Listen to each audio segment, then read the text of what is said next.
Jackie and her T-shirt.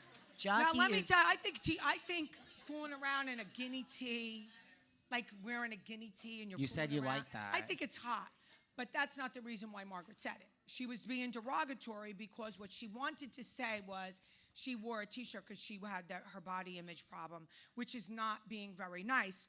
You know, I try to make it like it's a sexy thing, but that's not what she meant. Speaking of Margaret. Oh, well, anyway, whoa. Speaking of Margaret, don't think you're going to get away with this. What happened with you and Margaret? You were besties, you and Marge Sr. I want to know. All right, you know what? We're like. Well, can you do it in a couple of minutes? Just save that for like. Well, listen. No, let's do it now. Oh my God. We want to do it now. Now, David. We want to know. All right. To all the Marge fans in the house, we welcome you. Look, I mean, we just had... Tell them about the text and the phone calls. Why? Tell the truth. Okay, listen. We just had Marge's ex-BFF of 40 years on the podcast. Is Laura in the house? Excuse me, I have allergies. It's really hard to see it here. Oh, Laura is... Look at her. Yes. Woo! Laura, why don't you stand up? Just stand up, Laura. Come on. VIP. Yes. VIP. Everybody we're gonna have gets some a questions voice. for Laura. Woohoo! Yeah, I got some questions for Laura, too. Yeah, so say what happened to Marge. And by the way, Laura, Kim has already called me today 5 times, and she's like, can Laura come back on the podcast? For the third one. But we're going to listen, what does everyone think? I want to hear you roar. Now, remember what's going to happen. Laura was on the whole season already, even though she wasn't on. Her picture, they're talking about her, but they do this to me all the time. I'm always on, but I'm not on. Now, you know what's going to happen. Reunion, they're going to all talk shit about Laura. So I think Laura should come on for the third time and talk shit back. I think she needs to rebuttal. We need to rebuttal everything they say. I want everyone to write everything down. I want to do the game. Every time they mention Laura's name, the game. Kim did come up with this today, and I'm like, well, I mean, I can't argue with that. But okay. So go ahead, Marge. Everybody, we'll just say this quick, and we'll move on. No, everybody. Wait a minute. Marge Sr. runs into David in California. Okay, that's not even in the. But this is how it started. No. Yes, it did. Okay, go ahead, because I can't. Okay, listen. Everybody thinks that Margaret and I had broken up because Laura came on the podcast. But the real truth, before I was threatened in Los Angeles, California, in West Hollywood at my friend's apartment where I knew everybody, by Marge Sr., the bottom line is, as we discussed on the podcast with Laura, look, some people love control. And if you either agree with everything they say, you're good. And if you don't agree with everything, you're done. Now, if you haven't listened to Behind the Velvet Rope, Kim and I don't give one fuck. We will decide what we want to do at every minute. We give our honest opinions. I mean, unless you're going to pay us a lot of money, then I am available for the take, as are you.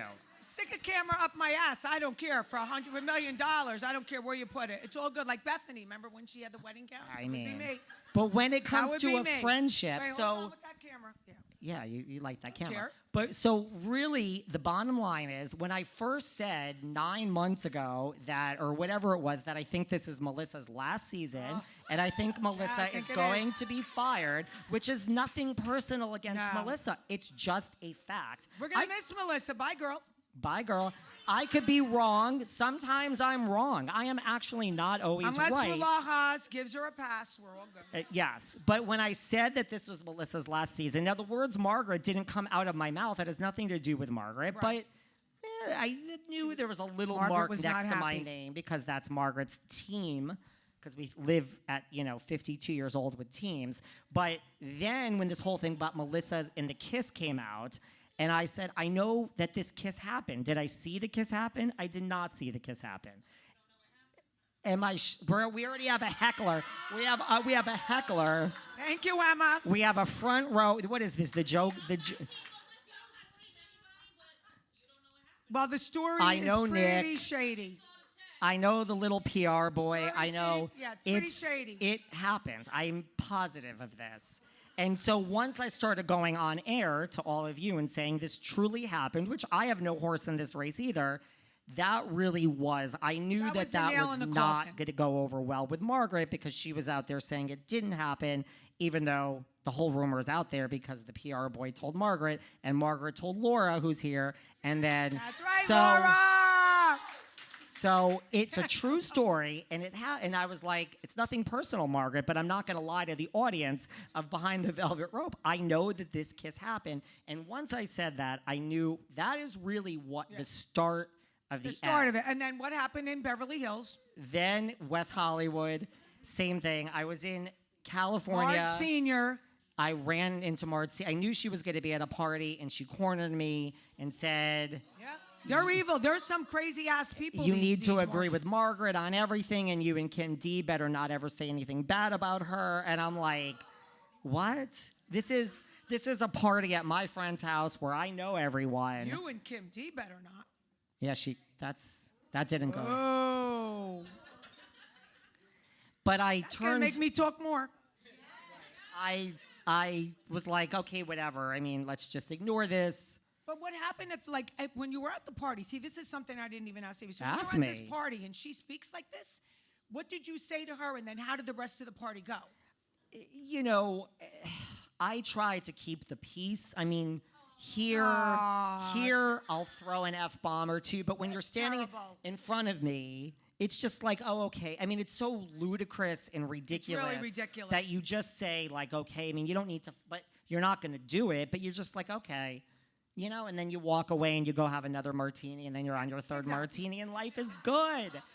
Do you remember when you and I and we brought Jill and Lorraine, we went to Dr. David's house for a Christmas party. And just this past December, yeah, right. Frankie a month before Marge Sr. threatened me. Frankie Sr., Frankie Jr., they were all there, Gabriella, they're Brittany. Just so adorable.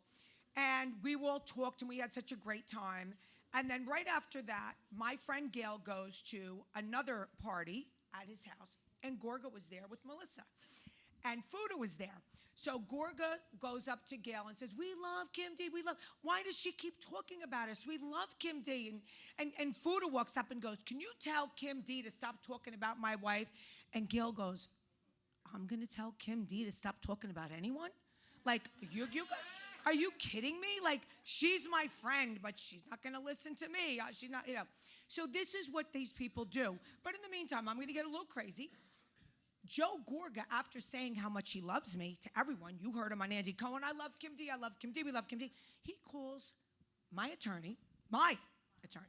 Doug? Yes. Oh, you never this. told me I that. told you I was going to surprise you. Oh, wow.